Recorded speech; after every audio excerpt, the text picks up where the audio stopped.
ആഞ്ചലോസ്, കേരളവുമായി ബന്ധപ്പെട്ട് നിൽക്കുന്ന മത്സ്യത്തൊഴിലാളികൾക്ക് മാത്രമേ ഈ പ്രശ്നമുണ്ടാവുകയുള്ളൂ? ഒന്നാമത്തെ കാര്യം. അത് രാജ്യവ്യാപകമായി വിവിധ സെക്ടറുകളായി തിരിച്ച് ബ്ലോക്കുകൾ നിശ്ചയിച്ചാണ് ഖനനം നടക്കുക, ബിഡിംഗ് നടന്നു വരുന്നു. 1982 ഐക്യരാഷ്ട്രസഭയുടെ കടൽ നിയമ കോൺഫറൻസിൽ തന്നെ ഈ കടൽ ഖനനം എന്നുള്ളത് ആഗോള വ്യാപകമായി അംഗീകരിക്കപ്പെട്ടിട്ടുണ്ട് എന്ന് ഈ ഖനനത്തെ അനുകൂലിക്കുന്ന ആളുകൾ ചൂണ്ടിക്കാണിക്കുന്നു. സീ ബെഡിൽ നിന്ന് മണൽ ഖനനം ചെയ്യുക എന്നുള്ളത് വികസിത രാജ്യങ്ങളൊക്കെ സാധാരണ നിലയിൽ ചെയ്തുകൊണ്ടിരിക്കുന്ന ഒരു കാര്യമാണ് എന്നും ചൂണ്ടിക്കാണിക്കുന്നു. പിന്നെ ഇവിടെ ഇപ്പോൾ ഈ നിർമ്മാണ ആവശ്യത്തിനുള്ള മണൽ എന്നുള്ളതാണ് കൊല്ലത്തെ ലക്ഷ്യമിട്ട് ചെയ്യുന്നത് എങ്കിൽ കോബാൾട്ട്, നിക്കൽ, കോപ്പർ അടക്കമുള്ള പ്രധാനപ്പെട്ട ഈ ഇത്തരം മൂലകങ്ങളുടെ ലക്ഷ്യം കൂടി ഉണ്ട് മറ്റ് ഇടങ്ങളെ സംബന്ധിച്ച്, ആൻഡമാൻ നിക്കോബറിന്റെ ഒക്കെ കാര്യം പരിഗണിക്കുമ്പോൾ. അപ്പോൾ ഇതൊരു ദേശീയ അടിസ്ഥാനത്തിൽ നടക്കുന്ന ഒരു പദ്ധതി എന്നുള്ള നിലയിൽ നോക്കുമ്പോൾ നമുക്ക് കേരളത്തിലെ മാത്രം ഒബ്ജക്ഷൻ കൊണ്ട്, കേരളത്തിലെ മാത്രം എതിർപ്പ് കൊണ്ട് എന്താണ് കാര്യം?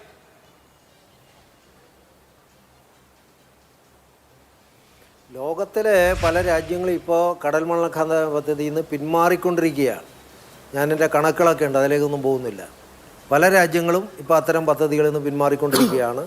സാർവദേശീയ അടിസ്ഥാനത്തിൽ ചേരുന്ന കടൽ ശാസ്ത്രജ്ഞന്മാരുടെ കൺവെൻഷനുകളിലടക്കം ഇതിനകത്തുനിന്ന് പിന്മാറണം എന്നുള്ള നിരന്തരമായ നിർദ്ദേശങ്ങൾ വന്നുകൊണ്ടിരിക്കുകയാണ്. ഇപ്പോൾ അഭിലാഷ് പറഞ്ഞ പോലെ കേരളത്തിൽ മാത്രമല്ല, ഗുജറാത്തുണ്ട്, തമിഴ്നാടുണ്ട്, ഒഡീഷയുണ്ട്, ഇങ്ങനെ ഒട്ടനേകം തീരങ്ങളുണ്ട്, നിക്കോബാറുണ്ട്. ഇതൊക്കെ 3 ബ്ലോക്കുകളായിട്ട് തിരിച്ചു വെച്ചിട്ടുണ്ട്. കേരളത്തിലത് വരുമ്പോൾ ഗുരുതരമായ പ്രത്യാഘാതമാണ് ഉണ്ടാകുന്നത്. മറ്റ് സംസ്ഥാനങ്ങളിൽ നിന്ന് വ്യത്യസ്തമാണ് ഈ കേരളം. ഇപ്പോൾ 745 ലക്ഷം ടൺ മണൽ കൊണ്ടുവരുന്നു, വെള്ളമണൽ. ആദ്യത്തെ ക്യാമ്പയിൻ ഉണ്ടല്ലോ, നിർമ്മാണ പ്രവർത്തനത്തിന് ആവശ്യമായ മണലാണ് കൊണ്ടുവരുന്നത്. ഇത്രയും മണൽ കരയിലേക്ക് കൊണ്ടുവന്നാൽ ഇത് വാഷ് ചെയ്യാനുള്ള വെള്ളം എവിടുന്ന ഇറക്കുമതി ചെയ്യുമോ? കേരളത്തിൽ അതിനുള്ള വെള്ളമുണ്ടോ? മാത്രമല്ല, അമിതമായ തരത്തിലുള്ള ചൂഷണം വന്നാൽ ഇപ്പോൾ കടൽ തീരത്ത് തന്നെ പലയിടങ്ങളിലും ശുദ്ധജലം കിട്ടും, അതിനകത്തൊന്നും തർക്കമില്ല. പക്ഷേ ആ ഉപ്പുവെള്ളത്തെ പ്രതിരോധിച്ച് നിർത്തുന്ന തിട്ടകളുണ്ട്.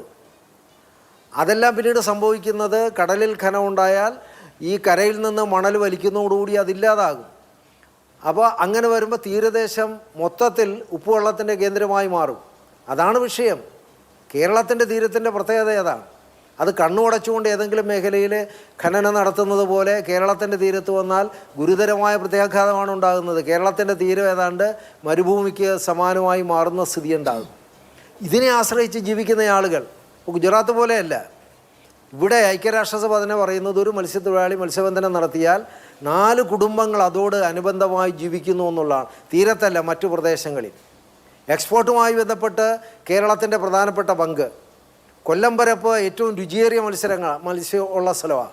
മറ്റു പല സ്റ്റേറ്റുകളിലും പോകുമ്പോൾ അവിടുത്തെ മത്സ്യം കഴിക്കാറുണ്ടല്ലോ, അതിനകത്തുനിന്ന് വ്യത്യസ്തമാണ്. ഇത്രയും കുടുംബങ്ങൾ ഇതുമായി ബന്ധപ്പെട്ട് ജീവിക്കുകയാണ്. ഇപ്പോൾ കേരളത്തിൻ്റെ ഈ തീരപ്രദേശത്തിൻ്റെ വലിയൊരു ഭാഗം കടൽ വെച്ച് പോയ ഭൂമിയാണ്. ഇപ്പോൾ വാജ്പേയി കുമരകത്ത് വന്നപ്പോൾ അന്നൊരു ആർട്ടിക്കിൾ വന്നിരുന്നു, കുമരകം പഴയ സീ പോർട്ടാണെന്ന് പറഞ്ഞുകൊണ്ടാണ്. അപ്പോൾ അത്തരം ഒരു മേഖലയിൽ ഒരു നിയന്ത്രണവും ഇല്ലാതെ കടലിൽ നിന്ന് മണൽ വലിച്ചെടുക്കുക എന്ന് പറഞ്ഞാൽ കടൽ സ്വാഭാവികമായിട്ട് തീരത്തെ വലിച്ചെടുക്കുക. അതാണല്ലോ ഇന്തോനേഷ്യ. സുനാമിയിൽ മരിച്ചത് ലക്ഷക്കണക്കിന് ഇന്ത്യയുടെ ലോകത്തിൻ്റെ വിവിധ ഭാഗങ്ങളിലെ ജനങ്ങളാണ്. പക്ഷേ അതിൻ്റെ ഉറവിടമെന്ന് പറയുന്നത് ഇന്തോനേഷ്യയാണ്. ഇന്തോനേഷ്യ നല്ലതുപോലെ മണൽ എക്സ്പോർട്ട് ചെയ്ത് പണം ഉണ്ടാക്കുന്ന ഒരു രാജ്യമാണ്. പിന്നീട് അവർ അതിനകത്തുനിന്ന് പാഠം പഠിക്കുകയുണ്ടായി. അതുകൊണ്ട് കേവലം കുറച്ച് സമ്പത്തിനെ ലക്ഷ്യമാക്കി പോവുക, ഇത് ഈ മണൽ കരയിൽ കൊണ്ടുവന്ന് വാഷ് ചെയ്ത് വെള്ളമണലാക്കി നിർമ്മാണത്തിന് കിട്ടും എന്നുള്ള ആ ക്യാമ്പയിനൊന്നും ഞങ്ങൾ വിശ്വസിക്കുന്നില്ല. പ്രധാന ലക്ഷ്യം അവിടുത്തെ ധാതുമണൽ തന്നെയാണ്. അവിടെയുള്ള ധാതുമണലാണ് ലക്ഷ്യം. അത് ഏതൊരാൾക്കും അറിയാൻ പറ്റും. കുറേ കരയിലേക്ക് വരുന്നുണ്ട്, കടലിൽ അതിൻ്റെ ഡിപ്പോസിറ്റ് ഉണ്ട്. അതിനെ ലക്ഷ്യമാക്കിയാണ് കോർപ്പറേറ്റുകളെല്ലാം കൂടെ ചേർന്ന് ഇതിലേക്ക് വരുന്നത്. അത് മറ്റ് സംസ്ഥാനങ്ങളിൽ വ്യത്യസ്തമായി തീരദേശ ജനത, തീരദേശത്തിൻ്റെ നിലനിൽപ്പ്, ഇവിടുത്തെ കുടിവെള്ളത്തിൻ്റെ വിഷയങ്ങൾ, പാരിസ്ഥിതികമായ ഒട്ടനേകം വിഷയങ്ങൾ, കള്ളക്കടൽ ഇതുവരെ കേട്ടുകഴിവില്ലല്ലോ. കടലുണ്ടാകുന്ന ഒരുപാട് പ്രതിഭാസങ്ങളനുസരിച്ച് ഏതാണ്ട് 2 മാസം കൂടുമ്പോൾ കള്ളക്കടൽ എന്നുള്ള പ്രതിഭാസം വരികയാണ്. തീരത്ത് മനുഷ്യൻ ജീവിക്കാൻ കഴിയാത്ത സ്ഥിതിയാണ്. അത് തന്നെ കായലിലേക്ക് ഉണ്ടാകുന്നുണ്ട്. മൺട്രോത്തുരുത്ത് പോലുള്ള ഗ്രാമങ്ങൾ ഇപ്പോൾ ഇല്ലാതാകുകയല്ലേ. അപ്പോൾ സമുദ്ര ജലനിരപ്പ് വലിയ തോതിൽ വർദ്ധിക്കുന്നുണ്ട്. കൊച്ചി എത്ര നാളുണ്ടാകും എന്നുള്ള ശാസ്ത്ര സമൂഹം ചർച്ച ചെയ്തുകൊണ്ടിരിക്കുകയല്ലേ. അപ്പോൾ അത്തരം വിഷയങ്ങളുള്ളത് കൊണ്ടാണ് ഇത് പാടില്ല എന്നുള്ള ഉറച്ച നിലപാട് ഞങ്ങൾ എടുക്കുന്നത്. ഞങ്ങൾ അതിനകത്ത് വിജയിക്കുകയും ചെയ്യും. ഒരു വാക്കുകൂടി എൻ്റെ പ്രിയ സുഹൃത്ത് ശ്രീ ജ്യോതികുമാർ പറഞ്ഞു. ഞാൻ പറഞ്ഞത് നിയമസഭയിൽ ഭരണപക്ഷവും പ്രതിപക്ഷവും ജനാധിപത്യ സംവിധാനത്തിൽ അതിൻ്റെ ഒരു സൗന്ദര്യം അതാണ്. അപ്പോൾ ഒരു പ്രമേയം വരിക എന്ന് പറഞ്ഞാൽ ഭരണകക്ഷി കൊണ്ടുവന്നെങ്കിൽ പ്രതിപക്ഷത്തിനത് ആവശ്യപ്പെടാം. ഞങ്ങൾ രണ്ടു കൂട്ടരെയും ശ്രദ്ധയിൽപ്പെടുത്തിയിട്ടുണ്ട്.